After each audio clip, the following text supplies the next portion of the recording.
Para ponernos en contexto con esta aterradora historia, nos remontaremos al verano de 1940. A través de la guerra relámpago venían conquistando los países Polonia, Dinamarca, Noruega, Países Bajos, Bélgica y Francia. Solo quedaba Gran Bretaña, que constituía un gran peligro para el avance de Alemania. La autoridad de la censura es suficiente excusa para no ser más explícito. Pasó durante el más terrible día de aquella época, el día en que la ruina y el desastre llegó tan cerca que su sombra cayó sobre Londres. Y sin ninguna noticia certera, los corazones de los hombres se angustiaron, como si la agonía de los ejércitos en el campo de batalla hubiera ingresado en sus almas. Al principio la guerra estaba bastante peleada, pero el problema era que había un punto específico en la línea de batalla de Inglaterra que estaba en un peligro atroz, no de mera derrota, sino de suprema aniquilación.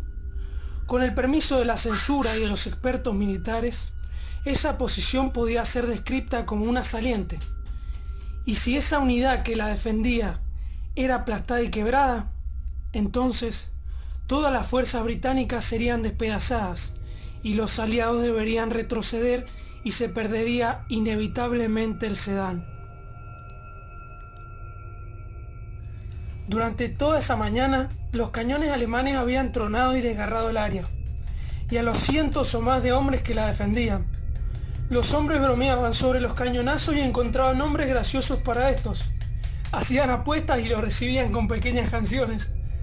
Pero las balas seguían explotando y desgarrando las extremidades de buenos ingleses. Y a medida que las horas del día avanzaban, también lo hacían los terribles cañonazos. Parecía que no había auxilio. La artillería inglesa era buena, pero no había suficientes unidades cerca y las que quedaban habían sido rápidamente reducidas a chatarra por las explosiones. Hay momentos en una tormenta en el mar en que la gente se dice entre sí: esto es lo peor, no puede ser más duro. Y entonces hay un trueno 10 veces más fiero que todos los anteriores. Así estaban en esa trinchera los británicos. No había corazones más fuertes en el mundo entero que los de aquellos hombres, pero igualmente se veían espantados por esos mortíferos cañonazos alemanes que les caían encima y los aplastaban. Y en un momento pudieron divisar desde sus cubrimientos que una tremenda muchedumbre se estaba movilizando hacia sus líneas. Los 500 supervivientes que aún resistían pudieron divisar a lo lejos a la infantería alemana que venía a presionarlos, columna tras columna, una hueste de hombres grises, 10.000 de ellos. «Mundo sin fin, amén», dijo uno de los soldados con cierta irrelevancia, mientras apuntaba y disparaba. Y luego recordó, no podía saber el porqué, un extraño restaurante vegetariano en Londres, donde había ido 1 o 2 veces a comer excéntricos platos de coteletas hechas de lentejas y nueces que pretendían ser bistecs.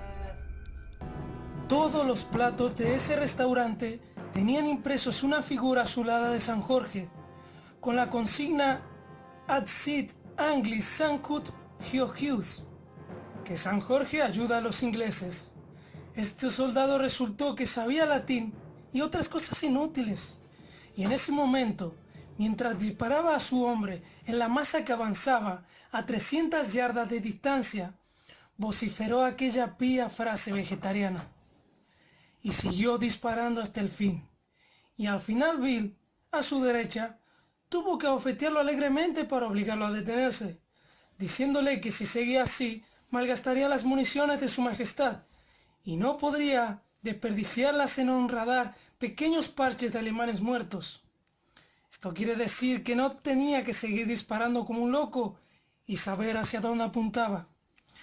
El estudiante de latín, luego de pronunciar su invocación, sintió algo así como una sensación de estremecimiento y shock eléctrico. El rugido de la batalla se cayó en sus oídos y se trocó en un apacible murmullo. Y en vez de tal sonido, escuchó, según dijo luego, una gran voz que resonaba como el trueno. ¡Formación! ¡Formación! ¡Formación! Su corazón comenzó a arder como una brasa y luego se enfrió como el hielo, ya que le pareció escuchar cómo un tumulto de voces respondía al llamamiento. Escuchó o creyó escuchar a cientos que gritaban: ¡San Jorge! ¡San Jorge! ¡Ah, San Jorge! ¡Ah, dulce santo, sálvanos! ¡San Jorge por la feliz Inglaterra! ¡Salve, salve! ¡San Jorge, socórrenos! ¡Ah, San Jorge! Caballero del cielo, ayúdanos. Y mientras el soldado escuchaba esas voces, vio frente a sí mismo, más allá de la trinchera, una larga línea de formas, con aureolas resplandecientes a su alrededor. Eran como hombres que llevaban arcos, y luego de un grito, lanzaron su nube de flechas, silbando y zumbando a través del aire, hacia la masa de alemanes. Los otros hombres en la trinchera seguían disparando. No tenían esperanza, pero seguían apuntando como si estuvieran disparando en Beasley. De pronto, uno de ellos elevó su voz en inglés. ¡Dios nos ayuda!, gritó el hombre que estaba a su lado. ¡Esto es maravilloso! ¡Mira aquellos hombres! ¡Míralos! ¿Los ves? Nos están cayendo por docenas, ni por cientos, caen por miles. ¡Mira, mira! ¡Mirad! Mientras te digo esto, ha caído un regimiento. ¡Cállate!, dijo el soldado, tomando un blanco, que estamos por ser gaseados. Pero luego de hablar tragó saliva del asombro y que era verdad, ya que era verdad que los hombres grises estaban cayendo por miles. Los ingleses podían escuchar los gritos guturales de los oficiales alemanes al crepitar de sus revólveres, al disparar a los renuentes, y como línea tras línea caían todos por tierra. En todo momento, el soldado cultivado en el latín escuchó el grito: ¡Salve, salve!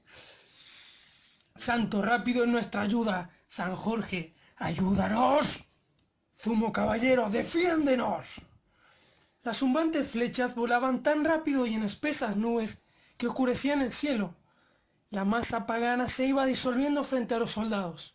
¡Más ametralladoras!, gritó Bill. No los escuches, respondió Tom. Pero gracias a Dios, de todas maneras, hemos triunfado. De hecho, hubo 10.000 soldados alemanes muertos antes de llegar a esa saliente de la tropa inglesa, y consecuentemente no alcanzaron Sedan. En Alemania, un país regido por los principios científicos, el alto mando general decidió que los indignos ingleses habían utilizado tanques que contenían un gas venenoso de naturaleza desconocida y no hallaron heridas reconocibles en los cuerpos de los soldados muertos. Pero el hombre, que había probado nueces que sabían como bistec, supo que San Jorge había traído a sus arqueros de Agincourt a auxiliar a sus pares. Adolf Hitler, que había planeado la ocupación británica por mar, precedido por la aviación alemana, la Luftwaffe, según dicen algunos allegados, sintió la bronquita más grave de toda su vida ante esta inminente derrota, ordenando el 17 de septiembre de ese mismo año el cese de esta operación denominada León Marino. Y luego de eso, en mayo de 1941, tuvo que renunciar a la invasión.